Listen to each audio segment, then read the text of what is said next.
Καλησπέρα σας. Ευχαριστώ πολύ για την πρόσκληση. Ποιος είναι τώρα ο κύριος στόχος της φετινής γιορτής, γιορτή του φθινοπόρου, και πόσο σημαντική είναι για τον τόπο? Ναι, η γιορτή ξεκίνησε πριν μερικά χρόνια, έχει γίνει πια πλέον θεσμός. Αποτελούσε έτσι μια ιδέα δύο συγχωριανών μας, του κυρίου Λαλιώτη και του κυρίου Τριανταφυλλίδη, με στόχο την ανάδειξη του χωριού και την σύμπτυξη των σχέσεων των ανθρώπων των συγχωριανών και όλων των φίλων της Πιάνας. Τώρα, εκεί στην συγκεκριμένη εκδήλωση που θα πραγματοποιηθεί το Σάββατο στις 12 ώρα το μεσημέρι, έχουμε μουσική, τσίπουρο, μουσική, παραδοσιακό τραχανά, προσφορά του συλλόγου. Πόσο βοηθούν γενικότερα αυτές οι γεύσεις στη διατήρηση της παράδοσης της Πιάνας?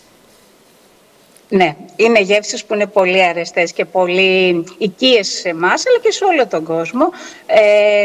Εμείς σαν σύλλογος και σε συνεργασία βέβαια με την Περιφέρεια, γιατί χρηματοδοτεί την εκδήλωση, και με προσφορά πολλών επιχειρήσεων που έχουν σχέση με την Πιάνα, έχουμε καταφέρει και θα βγάλουμε κάποιο έδεσμα, ένα πιάτο μικρό, σαν κέρασμα για αυτούς που θα έρθουν, με τσίπουρο πάλι που θα είναι αρκετό και άφθονο, και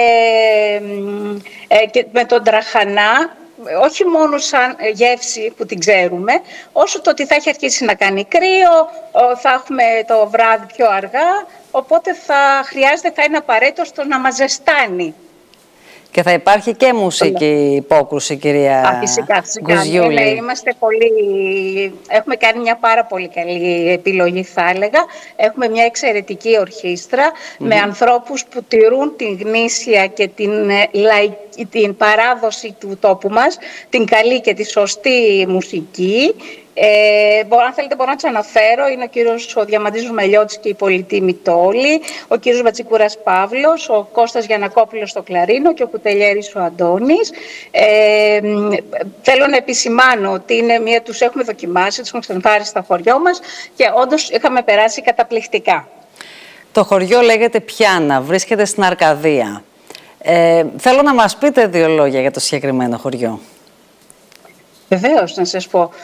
Ναι, η Πιάνα είναι έξω από την Τρίπολη, είναι προς τα χωριά του Φαλάνθου, είναι 19 χιλιόμετρα έξω από την Τρίπολη, οπότε θέλουμε κανένα 20 λεπτό με 25 λεπτό λόγω των στροφών να πάμε. Είναι ένα χωριό μπαλκόνι, βλέπει όλη την κοιλάδα του Ελισσόνα, είναι ένα ιστορικό χωριό. Εκεί ήταν και το 1821 και το 1825 διαδραματίστηκαν μάχες με τον Θόδωρο Κολοκοτρώνη. Γειτονιάζει και με το Λιμποβίσι και το Αρκουδόρωμα που ενοριακά ανήκουν στην Πιάνα, που ήταν καθαρά ιστορικοί τόποι, σαν την γενέτειρα και την καταγωγή του Θεόδωρου Κολοκοτρώνη. Το χωριό δεν είναι μεγάλο, είναι μικρό. Έχει μια φοβερή εκκλησία όμως που είναι πάνω σε ένα βράχο και δεσπόζει στην πλατεία. Ναι. Στην πλατεία υπάρχουν δύο πολύ μεγάλα υπερόβια πλατάνια που μας χαρίζουν τη σκιά και δίνουν μια πολύ όμορφη νότα στο χωριό. Και φυσικά υπάρχει και ένα τέλειο κτίριο, το κτίριο της εκκλησίας, το οποίο στεγάζεται πια το Λαογραφικό Μουσείο Πιάνας. Είναι ένα πανέμορφο και επιβλητικό κτίριο στην άκρη της πλατείας. Τώρα, κυρία... Φαντάζομαι είναι πολλά αυτά τα οποία θέλετε να μας πείτε. Κάποια στιγμή θα το επισκεφτούμε. Θα σας έρθουμε, κυρία Γκουζιούλη, στην Πιάνα. Το λέμε και δημόσια αυτό. Τώρα όταν και με το καλό ολοκληρωθεί η γιορτή του φθινοπόρου, που είναι το Σάββατο, ποιο είναι το μεγάλο σχέδιο του Συλλόγου Άγιος Γεώργιος? Ο Άγιος Γεώργιος είναι ένας σύλλογος από το 1973 που έχει στηριχτεί και έχει αγαπηθεί πάρα πολύ από το χωριό. Γίνονται διάφορες δράσεις.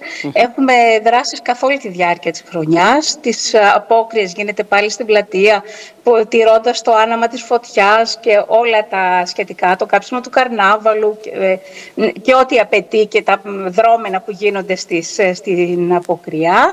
Έχουμε το καλοκαίρι τα ανταμώματά μας με παραδοσιακές, δημοτικές και λαϊκές βραδιές. Γενικώς είμαστε νομίζω ένας ενεργός σύλλογος και προσπαθούμε για το καλύτερο.